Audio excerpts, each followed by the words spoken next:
Radiant team ban.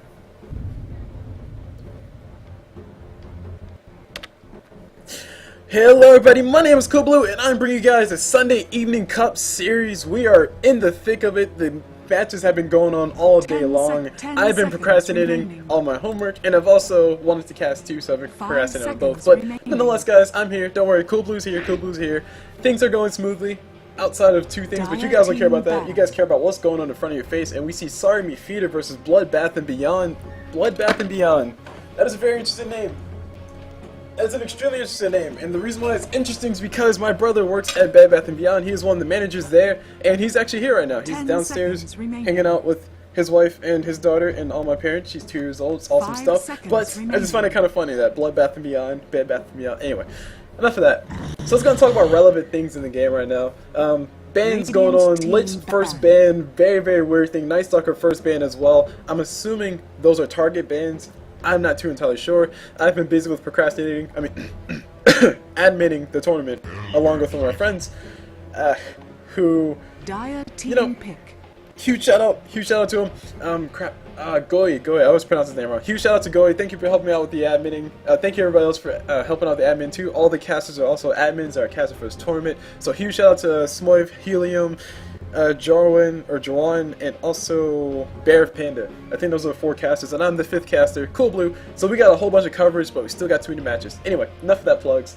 Like I was saying before, though, I was procrastinating on some stuff, so I wasn't able to actually watch these guys play, really, so I'm not too sure what to think behind the Lich ban is. Lich is not as powerful as he was before, because you can't just flat out deny the experience that you get from the denying the creep, because within the recent patch, they have changed the way denial works with the Lich's sacrifice, so seeing him first banned out, it's extremely weird to me. It could be possible that Sorry Me Feeder are going for more of an in-your-face, balls to the wall, kill everybody on your team type team, where they're all up in your face, all up in your grill trying to do stuff. And in those games, we see Lich's ulti bounce around and do a whole bunch. So we see OD banned for obvious reasons, very strong mid, very annoying to deal with. Night Stalker banned out. His nighttime now is extremely scary. I have not seen it in action, but I have my fingers crossed. I want to see Night Stalker now, because Night Stalker is freaking awesome now. Nighttime is a little bit longer. Actually, no, it's a little bit shorter, sorry. Nighttime's a little bit, no, it's longer. It went from 4 minutes to 6 minutes, I think. Or, I don't know, math and stuff. But Night Stalker is more inside of his element now at night, so he's banned out. He obviously has some strengths if he's first ban worthy, because before you never even bothered with Night Stalker. Nagasama is still a powerful support. She's banned out for obvious reasons. Net is annoying, and also if you get a Juggernaut plus his Naga Siren, it just equals net plus spin equals win. One of the things that Smoiv loves me saying. Shout out Smoiv as well. Oh wait, no, I gave a shout out to him earlier, so another shout out. Why not? As far as the picks on the side of the whole entire board, we see Sorry Me Feeder picking up that Razor and that Rubik. Rubik being the first pick, that tells me that Sorry Me Feeder is saying, hey, Bloodbath & Beyond, I dare you to pick up something like an Enigma, something like a Magnus, somebody with a big ult that makes a big impact. Even if it's just somebody like a Weaver, Weaver does technically have trouble versus a Rubik, because once Rubik steals Sakuchi, then that's pretty much a liability to the entire team on Bloodbath & Beyond. That's a big threat to him, because Rubik is able to get those crazy positions if he does get that. And there's still room for a Weaver on their team. Weaver can definitely mesh well with the Elder Titan plus Luna. Or, well, you can just slap Weaver in anywhere. That's one of the cool things about Weaver. He doesn't really force you to play a certain way, because Weaver just does his own thing anyway. Sakuchi's around, dies in one Laguna Blade, and pops his ult at the perfect timings. He does whatever he wants. So having him in this lineup would be nice. The only thing that could be a drawback is if Elder Titan does get a stomp and Weaver Sakuchi in a way, he could wake him up a little bit too early, but still, he's still doing damage. So I'm just saying. Rubik being the first pick up by Sorry Me Feeder, kind of saying, I dare you guys to pick something very powerful. Speaking of things that are very powerful, Luna is picked up. Luna does hit her stride a little bit earlier than other carries, which is why she's such a good carry. And also, if she has her ult, if she's by herself, she can just decimate you. If you're trying to go one-on-one on versus her and she's level 6, you're going to die every single time. So, Razor's picked up. I'm not going to talk about him too much. I mean, Razor, static link kills things. Okay, so what? I'm moving on to the bans. We see a Death Prophet ban. And Death Prophet, I think she got a rework as well. She got some things tweaked as well. I haven't read too deeply into what those reworks were, if they were there. But she's obviously banned out. really good at pushing with those ghosts. And also, if the team fight does break out, she stays alive for too long. She's just doing so much damage to everybody around in that team fight. As far as the bans on Bloodbath and Beyond, they banned out of Visage, or Visage. I like saying Visage because it sounds like Vienna sausages, which is actually Vienna sausages, but whatever. Grammatics, Ebonics, whatever you want to call it. Visage being banned out on the side of Bloodbath and Beyond, they do not want Sorry Me Feeder to get somebody who meshes well, or meshes decently well, I guess, with the Rubik or Razor. Visage plus Rubik, it's a slight chain stun combination. Basically, Visage can get his Grave Chill on top of you, Rubik gets Telekinesis, Visage drops the birds, and it's like a whole bunch of CC that he can throw at, or that the team could potentially throw at you. So, seeing him banned out makes sense to me. And also, Elder Titan, I think Elder Titan gives Visage essentially free charges for Soul Deception with his Astral Spirit, because as you see right here, Astral Spirit does do 120 damage at level 2. What that means is that Visage basically will get a whole entire, at least one charge once Elder Titan gets 2 points in Astral Spirit, which he most definitely will be getting 2 points inside of that. Now, keep in mind, that's only if he hits one person. Remaining. If Elder Titan decides to hit a whole bunch of other people, Visage just gets all the Soul Deception charges in the world, and he can throw them out whenever he wants to his heart's desire. So seeing Visage banned out makes sense to me. Also, Troll Warlord, he's really powerful at pushing. I'm still not impressed with Troll Warlord as a carry or as a whatever he wants to be. I just think his ulti is really nice for tearing down towers. He kind of, to me, he kind of fits the same mentality as Ursa. Ursa extremely good at tearing down towers really fast because of overpower. Troll Warlord, same thing, except for he can apply it to the entire team.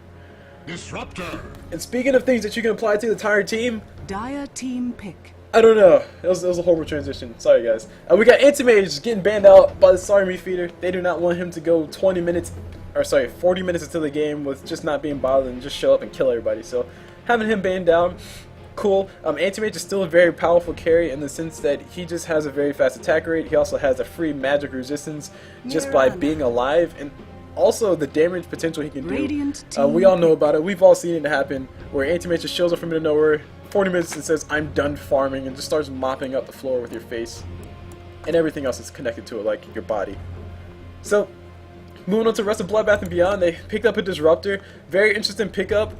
Disruptor did receive a buff to where his Aghanim Scepter also, or when he gets Aghanim Scepter for himself, which is good for his stats, his stat gain, because he doesn't really have many stats relative to the position he's playing, which is support. He basically has that ability to not only silence you with his ult, but also disable all your items. So you're basically getting doomed. It's an AoE doom, and it cost him, what, probably a massive amount of mana. Yeah, 225 mana. That's a lot of mana relative to a support, but still, it's definitely worth it for what you're getting out of it. Definitely high amount of bang for your buck. Speaking of bang for your buck, we got a Bane pickup on the side of Sorry Me Feeder, and the reason why I say bang for your buck is because Nightmare is a really nice disable to have. It costs a lot of mana, sure, but it's still a really good thing to go through BKBs, and it will probably be the determining factor in these team fights. Basically, if Bane cannot get an ulti off on top of Luna if she gets that big, or if Bane cannot get an ulti off on top of somebody like somebody like another carry that Bed Bath & Beyond decided to go for, then they're pretty much going to lose the fight. They won't just flat out lose the fight because there's also other people there, other factors like a Razor or what spell did Rubik steal, or did Mirana hit an arrow. But my point being is that Bane's ulti is going to be a big factor when these fights do break out, especially if Luna has her BKB relatively fast, which she can definitely do that because you have an arrow to deal with, you also have telekinesis. Static Link, you can't do much about that. 5 seconds remaining. So Mirana's going to be picked up. I did mention her before. She is picked up mainly because she wants to just roam around and gank a lot. And she can also play the off lane very safely, or relatively safely, and not be bothered too much. But judging by the looks of things, I see a tri-lane with the Rubik plus Bane plus Razor, which means that these guys are probably looking to maybe be an aggressive tri-lane. Not too sure what they're going to be doing a defensive tri-lane. I would imagine that'll be aggressive tri-lane because they have Bane basically throw out a Nightmare, Razor get a static link, Rubik throw a telekinesis on the other person and try to go for the kill like that. And Bane finish off the brain stab if he needs to. Mirana, she being picked up, like I said, she can be in the off lane, she'll be relatively safe, and once she hits like level 3, maybe level 4, she can just start roaming around, see if she can get an arrow. If she can land an arrow mid, go for the kill.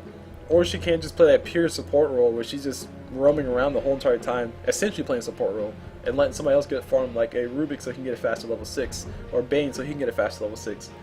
So, Sorry Me Feeder ban out a nice little Shadow Fiend. They don't want to see him, and Shadow Fiend, is gonna not be alone because he has a life stealer 5 banned on the other side. seconds remaining. So we had the person who stole the life, and we had the Fiend of Shadows all banned out, and that Reserve completes the time. bans on the whole entire map. Lifesteal is still a very powerful carry, and also just a very annoying person to deal with. Razor can deal with the Lifestealer relatively well because of a static link, but if you go long enough, if you go late enough into the game and Lifestealer gets big enough to where his items are equal and or better than Razor's, and I think Razor will start having a lot of troubles because Lifestealer can just basically pop Rage, and then within that Rage he can try to kill Razor. He should be able to get the kill on him most of the time, but then again Razor is ranged, Razor does have static link, and Lifestealer does struggle a lot versus that. So I don't know, I'm trying to make the best out of the situation, the most even possible situation, but really Razor still wins the fight. But nonetheless, he's going to get banned out by BloodBath and Beyond because they know, hey, we can't pick up Lifestealer, so let's not let them have it. They do have room for another core, which basically means we're going to see Razor mid if we do see that. Now, actually, we see a Doombringer pick up. So Doom's going to be playing that offlane slash jungle. Mirana, she's going to be playing mid by the looks of it. We're going to have a trialing with the Razor, Rubik, and Bane. So that'll be interesting to watch. I will say that much.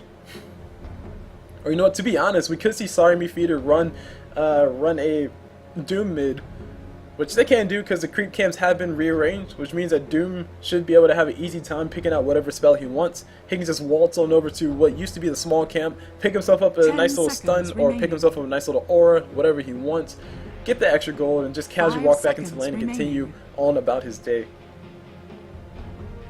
So really, really when you think about it, the recent patches that came out, there are a lot of things that changed a lot of people. Changed a lot of ways that you think about how they play. Doombringer, like I said, he can be played mid because of the fact they switched to small and big camps. Excuse me. Mirana, she's more liable, or she's more of a good person to put in the offlane because the creeps aren't meeting that far away from the tower, so she can actually leap a little bit further. So a lot of small things that change the way the game is played all around. And also, don't forget the fact that wards do last a lot longer now, so that means supports won't be as broke as they were before. So anyway, last pick by BloodBath and Beyond. I wasn't too excited about it because, I mean, yeah, it's a Kunkka, cool. Kunkka's going to be able to get some boats plus torrents. We're going to be seeing some awesome things from that. But at the end of the day, I'm still very, very, very afraid for actually both these teams now. Look at it. That they don't really have that carrier that stands out, that carrier that just goes hard enough to actually say, oh, this guy's actually absolutely going to win if this game does go ultra late.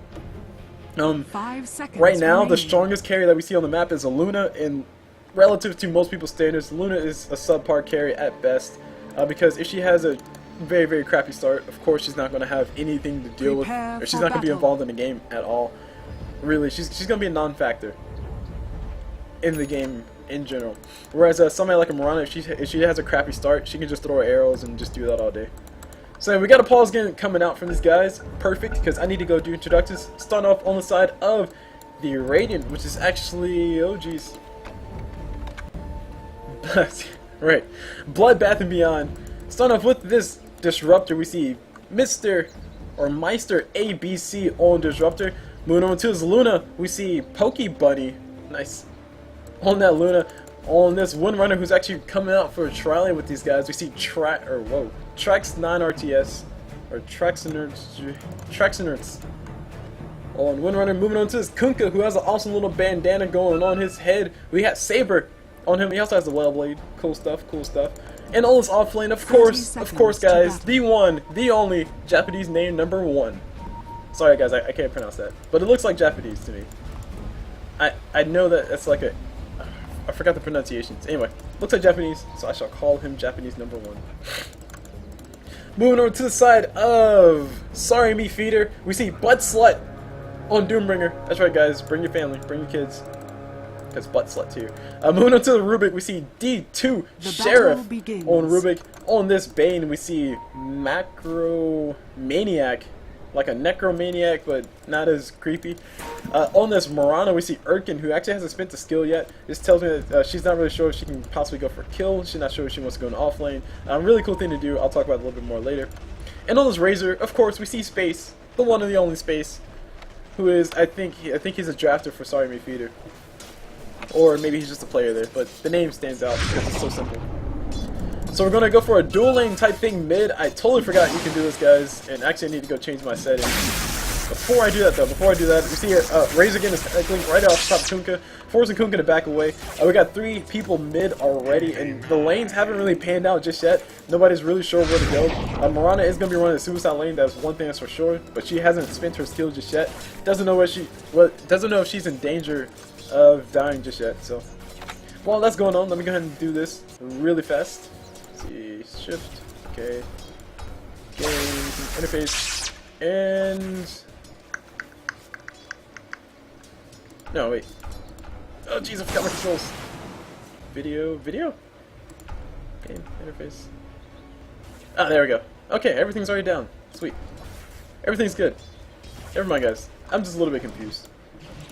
Long day. It's been a long day of no homework for me. I actually took a test. Did really badly.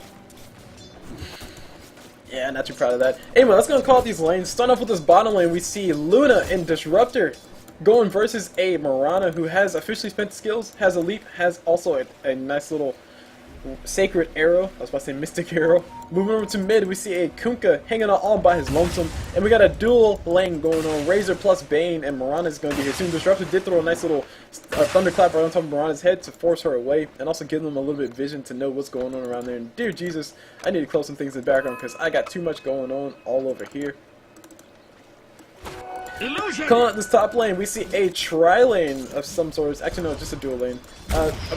Windrunner plus Elder Titan versus a solo, safe lane solo. No, dual lane, right. Dual lane, Doombringer plus Rubik. Sorry, the X is starting to blend into the map. Rubik was green, it confused me. I was going to bring Alliance to Denies, so you can see how everybody's doing. We see Luna is actually leading Alliance to Denies. Not too terribly surprised. She is all by her lonesome versus a Mirana. It's kind of hard to say that Luna won't die here, because if Luna does overstep her boundaries a little bit, Mirana just tosses that arrow, gets a free kill essentially, because Luna doesn't really have a way to get away. But that said, Mirana needs to be careful too, because if she uses her leap incorrectly and the supports do TP in, she will be facing an untimely demise, especially when you have a Disruptor who has that glimpse, who can just pull her right back in.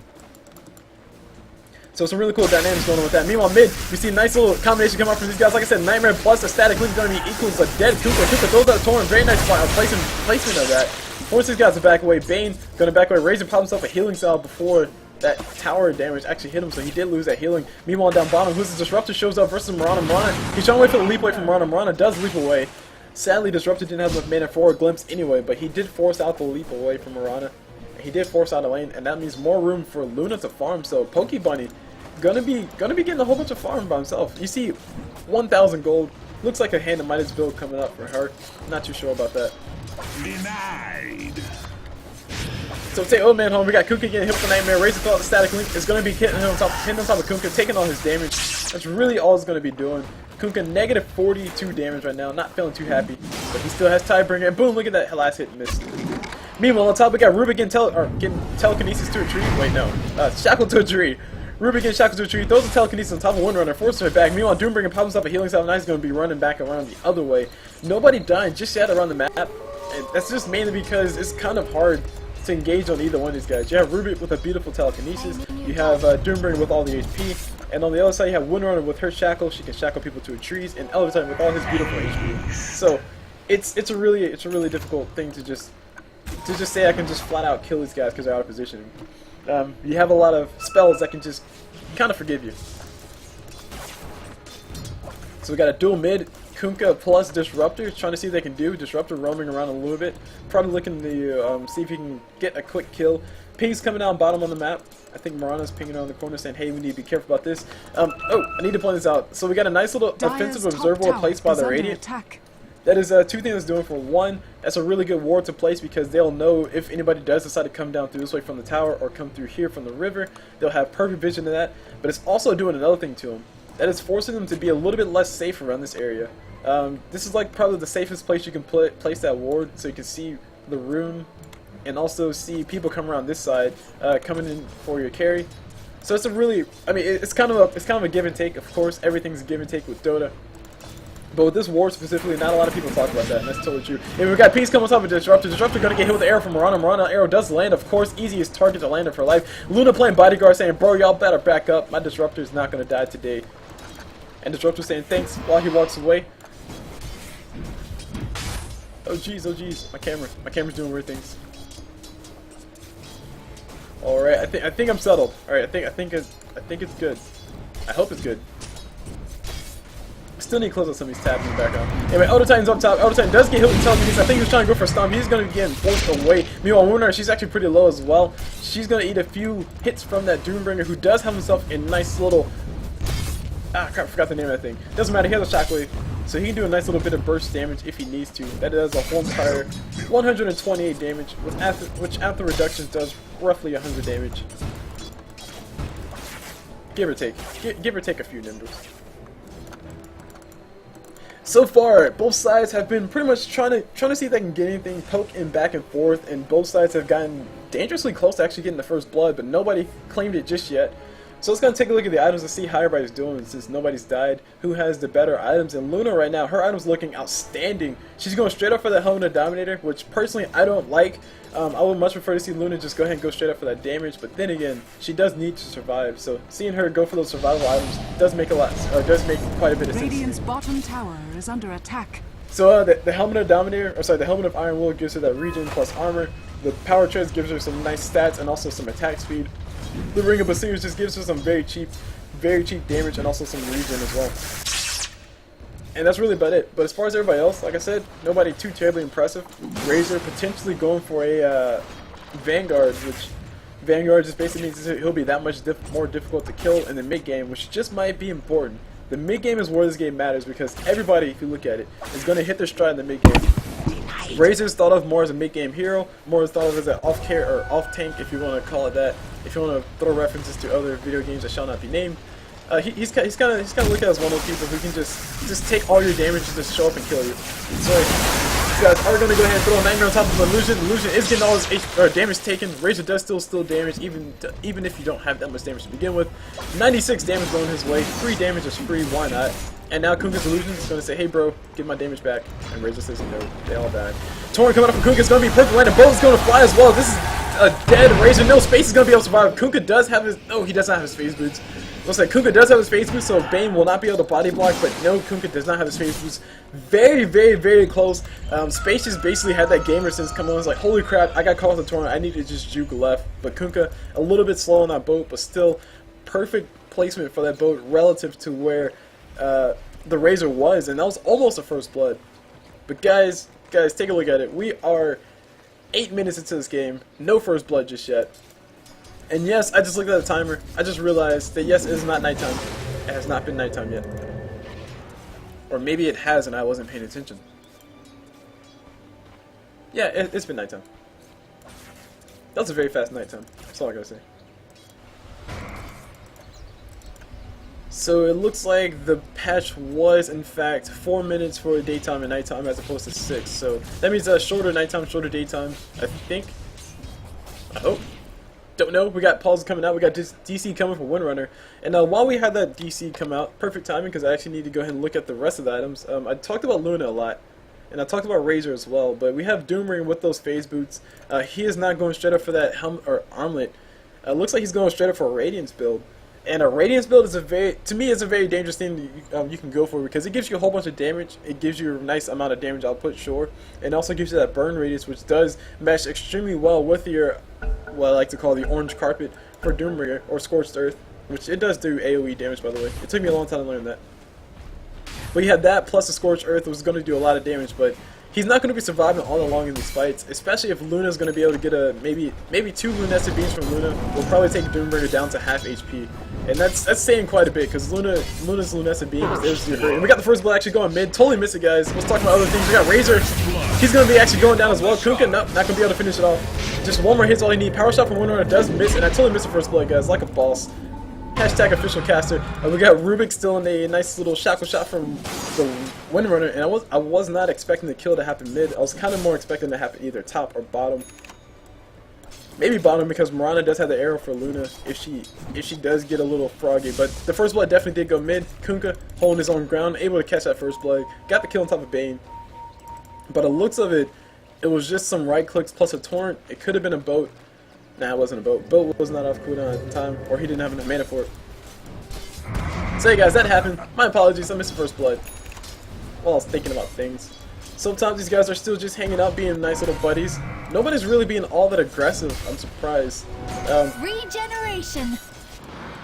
Like I said, it's a few factors playing into this. I was saying that the mid-games where this game is going to be determined because all these heroes are essentially mid-game heroes. Mirana, she can go late, but I would much prefer to see another carrier go late, like a Gyrocopter or something like that. Something we're all spoiled and used to seeing.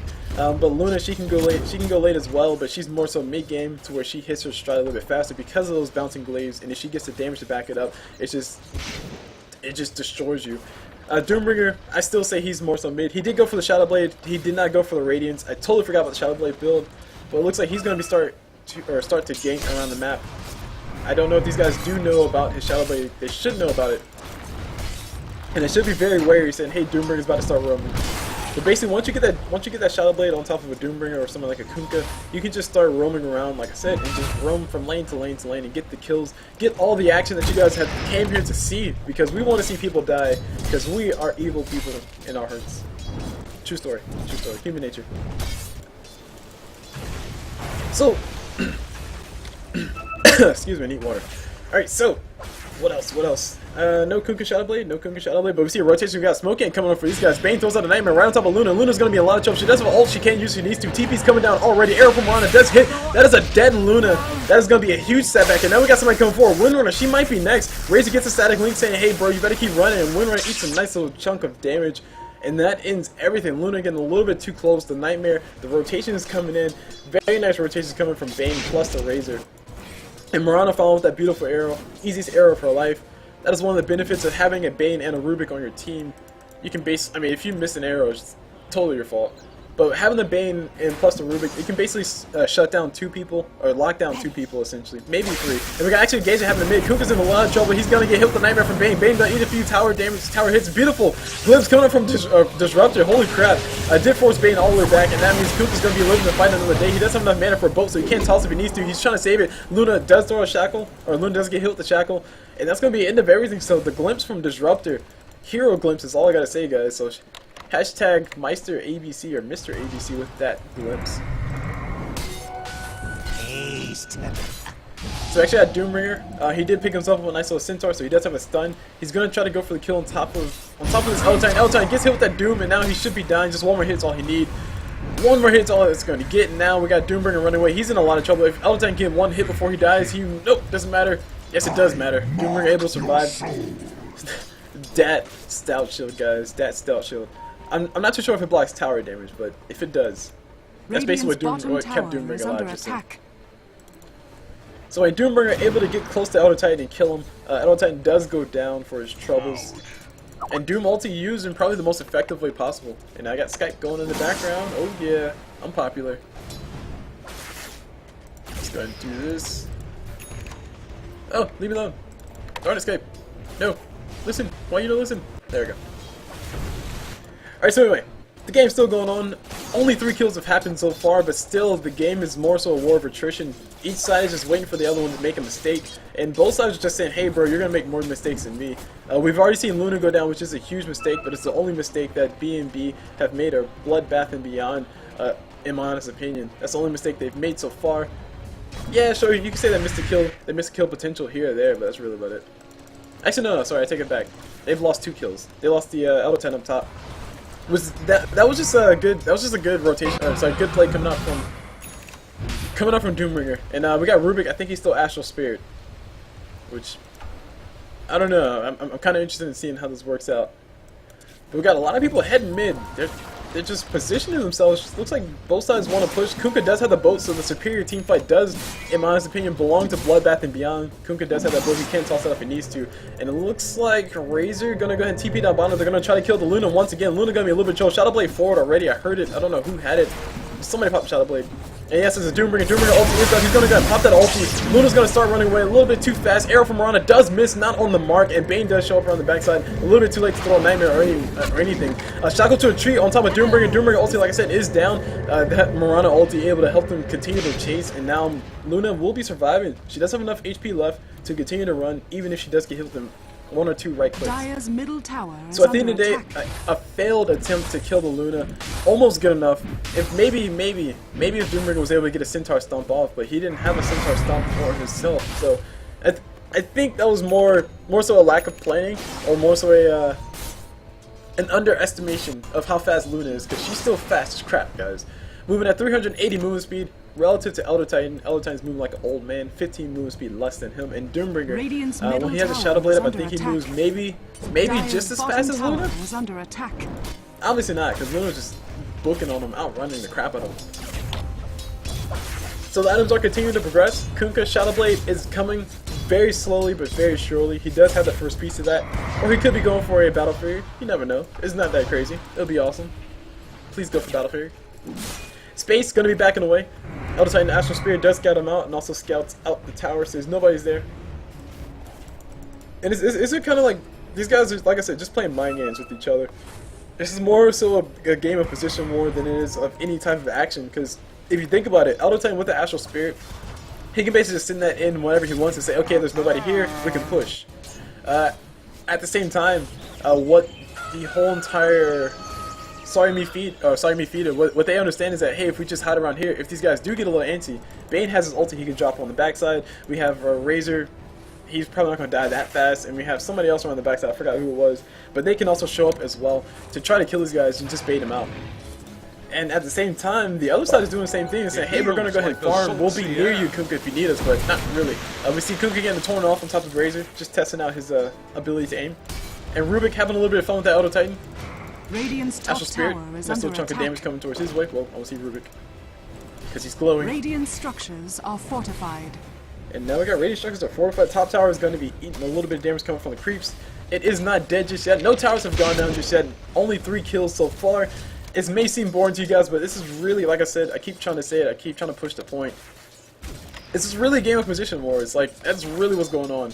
Both sides know that if they do not do well in the mid game, they're just going to flat out lose. That is what both sides are built on top of. Razor, if Razor doesn't get his Yasha, if Razor doesn't get his Aghanim Scepter, if he doesn't get his Refresher, whatever you want to call it, if he doesn't get his big item, he's not going to be able to do anything. Or if he doesn't get his big item before Luna gets her big item, which she's getting close to it. She's about to have that BKB. Still farming for it, still farming all by her lonesome. She has died 1 time, so that did set her back. That is one thing to consider, but she's still working on it. Nobody's really bothering her all that much, except for Mirana. She's just consistently down here. Doing a good job of that. Meanwhile, mid, we got 3 people mid. Pink's coming on the map. Not sure what those are about. But as far as the boots, I saw the boots. I like the boots. The boots on the side of Bloodbath and Beyond are relatively nice. You got Windrunner with the Arcane Boots, Disrupt with the Arcane Boots. It's going to be really nice for Kunkka whenever Kunkka does jump into the fight, throw out a Tor and throw out a bow. He'll at least have, or he'll actually have enough mana to maybe throw something else afterwards. So that's one thing to consider.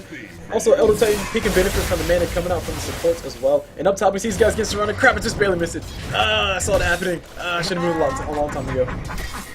But Doombringer ulti did fly. Rubik did throw the Astral Spirit as well. And then we got the Gazer having mid home. What's going on? We got Razor getting himself a nice little bit of damage coming from Kunkka. Kunkka and Consort Nightmare. He wishes he wasn't here. Disruption does throw out the ulti. He does cancel things, but it's a little bit too late. They're going to be forced back. We're actually going down. Another person going down. The fight is happening just like an ambulance. Like I said before, it's all about the mid game, and the mid game has officially been lost by Bloodbath and Beyond. And the top tower goes down as well. The pause comes through. These guys, I don't know, yeah, it's not a tactical pause. It's more like a, oh, we got a DCE pause. But really, just like that, guys, just like that, at the blink of an eye, everybody dies. The top Elder Titan did go down earlier, so having him not involved in the fight means no split earth, means no sleep, means no astral spirit damage. So having him down, I mean, he wasn't really going to be a factor anyway because he was hanging out up top, and I don't think he had a TP scroll. Oh, he did. He did have a TP scroll, so he could have TP'd into the fight, but having him not involved basically gives Sorry Me Feeder on the dire side the green light to go, and basically Space said, okay, alright, Space, or not Space, Macromaniac said, okay, Kunkka, you're getting out of position. Kunkka, or Macromaniac throws out the ult on top of Kunkka. Space says, I'm still your damage. Urkin shows up for an arrow just in case she needs to toss it, which she did in fact toss it, and then everybody just casually dies. Just casually dies. But I've actually never considered this for Rubik though. Moving on to the D2 Sheriff, what spell he has. He does have the Astral Spirit, which, like I said, I didn't consider. It does give you some really nice scouting ability, which is what makes Elder Titan fun sometimes. You can just say, oh, look, there's like 4 of them around the corner trying to bait me out for a fight. Cool, glad I had this Astral Spirit here. So that's a really nice ability for him to have. It's almost like Sakuchi. It's almost like something like a Plague Ward, I guess. A moving Plague Ward. Trying to find something to compare with. But sadly, I'm at a blank. I'm at a loss. And Doombringer has an Alpha Wolf, which means more damage, more crits. And I actually have a funny story to tell you guys. Well, it's funny relative to who you are. It was a horrible story for me. So basically, we're in the game. We're going against the Doombringer, and we're like level 2. And we're just in lane. I'm a support. I have my carrier there. We're trying to do what we're doing. Doombringer shows up, says, "Hey, I'm gonna be a man." He starts being a man, comes forward and starts punching us in the face. And then we say, "Hey, you're not a man." We start fighting back, and he's just critting for like 110 damage. And I'm like, "Holy crap! Why is this hurting so much?" And yeah, it turns out Alpha Wolf is extremely powerful at level 1. It's really, really painful. It really hurts.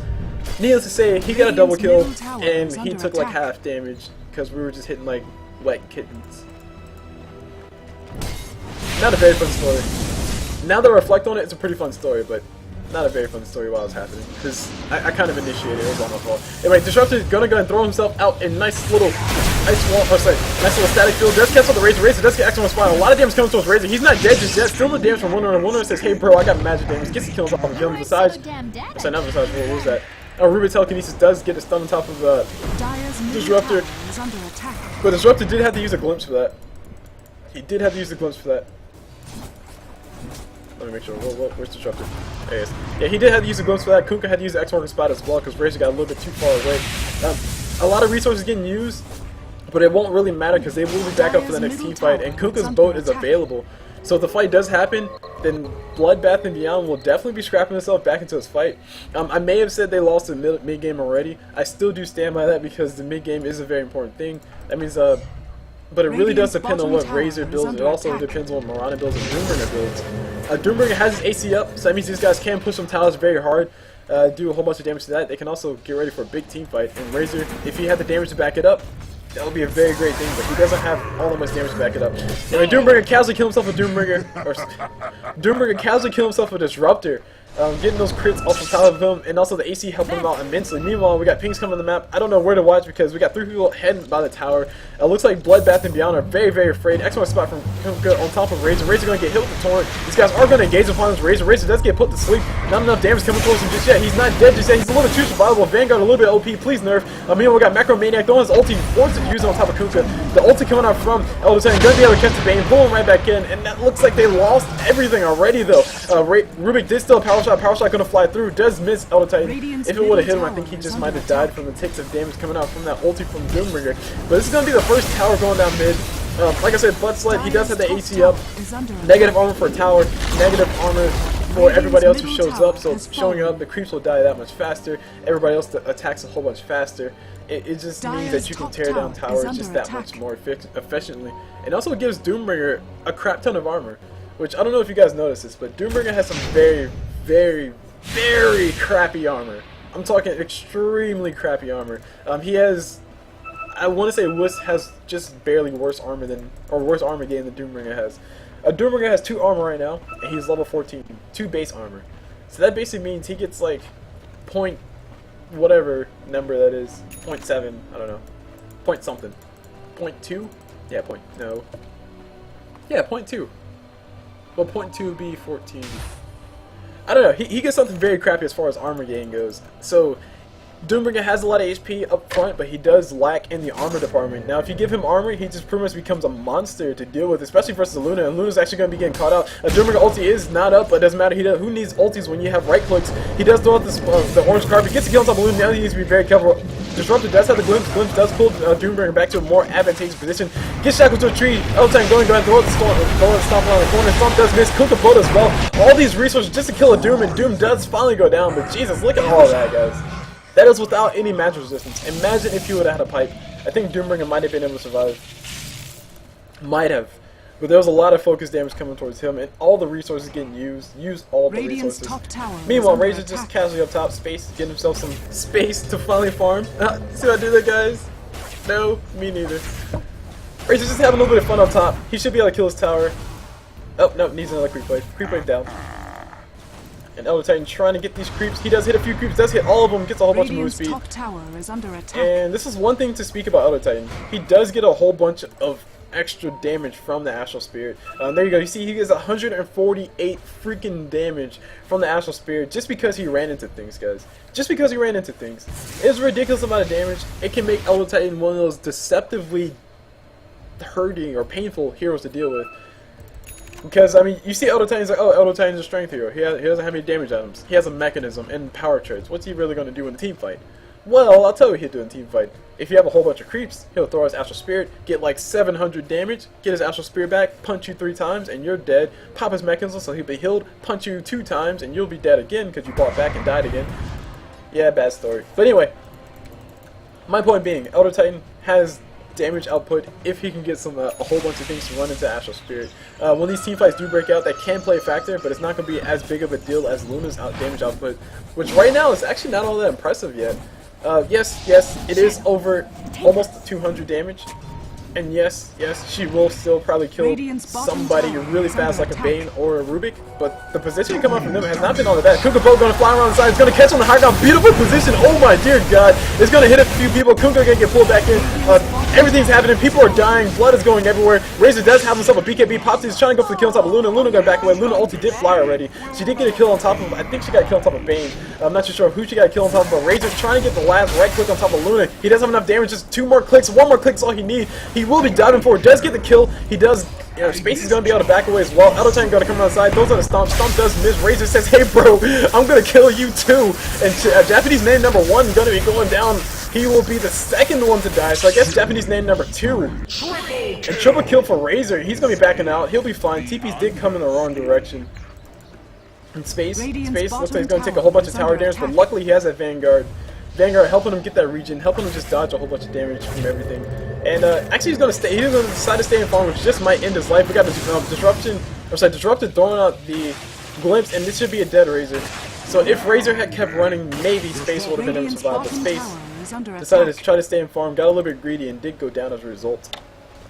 So I see a Blink Dagger, and I see Rubik throwing a boat. The boat will be hitting on top of somebody. It does hit on, ironically, Kunkka, and Kunkka going to get hit with a nice little laser. And oh look, Doombringer, just casually killing Roshan. But it looks like Doom is going to be going for a Sheep Stick, which is a really nice item to have. Meanwhile, down bottom, we got a Mirana leaping around the trees, trying to get away, pop herself a drum, saying, hey Doom, help me. And she runs towards Roshan pit. Luna needs a GTFO, but looks like Luna's going to, very smart, so decide not to chase. And look at the map vision for the Dire. Dear Jesus. They have wards everywhere. It's almost like the NSA. They have spies everywhere. Lols. Anyway. So they can basically see anybody in the jungle. They know exactly where Luna's farming, basically because of that ward and that ward. They can see everything before. They also got Roshan. I mean, they have observed. They have a Sentry Wards over here, so they dewarded anything the Radiant has. So any chance of vision they had are gone. And look at the Radiant vision. I mean, screw. Oh wait, hold on, Kunkka boat. Wait, lost my click. There we go. This is Rubik. Rubik just tossed the boat. Why not rock the boat when you just can? D2 Sheriff. Living life on the edge, rocking boats since 2653. I know, I was trying to say a time, but I said it a little bit too early. Anywho, rotation coming up from the Radiant. They're kind of playing a pseudo 5-man Dota. They have been stacking these creeps, so really cool thing to do because you have the Helmet of Dominator on that Luna. Just share the control of that, let somebody else deal with it. Stack the Ancients, and then get yourself a whole bunch of gold all at once. But one thing that they are losing while they're doing all this is they are losing their towers. They're about to lose a tier 3 for tier 1. Not worth it at all. These guys do need to back away. TP is coming out. Elder Titan's going to TP in first. I think that's very smart, but they're going to lose the tower. Oh man. DC coming up from Windrun. These guys do need to pause, but I don't think it's the best time to pause right now. Windrun will not be able to pause this fight. Elton ulti does fly through. Kunkka does get hit with the Nightmare. He is going to get hit with the... Sorry, he does get hit with the Nightmare. Does get hit with the nice little slow. And there's a Luna pausing. Tactical pause. FTW. Luna pop that BKB. I'm going to keep increasing my voice because things are going excited. I'm finally catching up what's going on. People are about to die, guys, and I think Luna's going to be the first one to go. Yes, I agree. She does disconnect at the most unfortunate times. And there we go, the fight's gonna continue, people are getting pulled back in, Disruptor ulti does fly through, we got the A-Blade getting used by somebody, I didn't realize somebody had an A-Blade. I think it was A-Blade, that doesn't matter. Doombringer is gonna go down to the Windrunner, but looks like maybe it was Disruptor, not too sure. He has Aegis, so it doesn't really matter. Mirana She did pop her ulti just to give him a little bit more element of surprise, but they will be able to back away. Towers are getting claimed. Tier 3 tower going down. This should be a Rax going down as well. Disruptor's here. Disruptor trying to see what he can get. Glimpse in 2 seconds, so he can't use it on top of Miranda. She does decide to leap away. If only he can get into range. Meanwhile, Disruptor does get himself a kill on top of Rubik, by the looks of it. And that's a kill on top of Miranda as well, so double kill for Disruptor. Disruptor feeling like a boss, saying, hey bro, that's my kills. I'm gonna claim what I can. The only person surviving that whole entire thing was Doombringer, who did TP out. And even still, I want to say that was worth it because they did claim some kills of their own. Sorry Me Feeder, just doing a little bit of feeding here and there, but they're not really doing all that bad. They did lose, like I said, they did lose, I think, yeah, they lost everybody except for Doombringer. Which I think Doombringer right now is the most important person because he's probably, well, it's really hard to say that he's probably the only person that can go late. I still think Miranda would be a better person to go late versus somebody because Doom can just get kited to death. But then again, Doom does have that moving speed coming out from that Shadow Blade phase boots and also from his Scorched Earth, which does give him move speed, if I'm not mistaken. Yep, 16%. So he can play that race card Doom, but it doesn't really matter. And now he has a Scotty. So of course he's a carry, guys. Of course he's a carry. He has all the items to do damage. He has all the items to kill everybody. And looks like he's just gonna do that, kill everybody next fight. And also Scotty just gives a whole bunch of HP, just raw HP. And oh right, I never finished my thought on armor. Going back to something I said a long time ago. Basically, armor is very important to have. Doombringer has essentially 0 armor. Okay, he has 6 armor now, but I think it's coming from the agility from the Scotty. But he has essentially 2 base armor.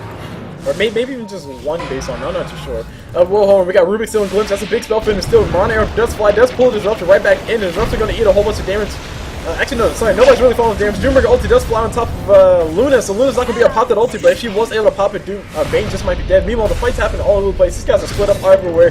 We got Elder Titan going to glimpse right back to where he was. Rubik did steal that before, so really nice spell from him. Still, Miranda Arrow does fly. It does miss everything. Bane does get his ulti off on top of 1, and meanwhile, the top barracks for the Radiant are going down. Razor not involved in this fight, and these guys very, very convincingly won that fight, and Space was not involved. Well, of course, they made Space to win the fight. You guys know what I mean. So, BKB getting popped by Razor. Razor gonna casually kill Pokey Bunny, saying, hey Pokey Bunny, I got a Pokey for you, Bunny. And there goes the Luna. Sorry, guys. Excuse my language. And Razor gonna casually kill 2 people. Does get a kill on top of a Windrun as well. And the Gem with True Sight dropped on the ground. So, everybody dead. And the courier actually picking up the Gem. Bravest courier in the game. Hashtag road to TI-20. And the courier's actually gonna fly out. Shoot this way. It's gonna die soon. It doesn't die just yet. Dire Victory does go through. So BloodBath and Beyond are going to be going down. Sorry Me Feeder will be moving on to the next round, which I think is the round of 8 if I'm not mistaken. Which kind of scares me because that means I have 4 hours left to do my test. Anyway, that's neither here nor there. That was a very interesting game. Like I said, there weren't that many kills in the early game, but it was pretty much all came down to the mid game. That's pretty much where this game was settled. The first team fight did come to help Sorry Me Feeder get those items for the Doombringer. He just became too big to deal with. He had too much HP and did too much damage. So, and Luna wasn't able to get her or hit her stride. Anyway, my name is CulBlu. I just brought you guys this match in the Sunday Evening Cup Series. This was BloodBath and Beyond versus Sorry Me Feeder. Congratulations, Sorry Me Feeder. You'll be moving on to the next round, and BloodBath and Beyond. Hope to see you next week. So, with that said, like I said, my name is CulBlu. Hope you guys enjoyed the match. I'll see you guys whenever.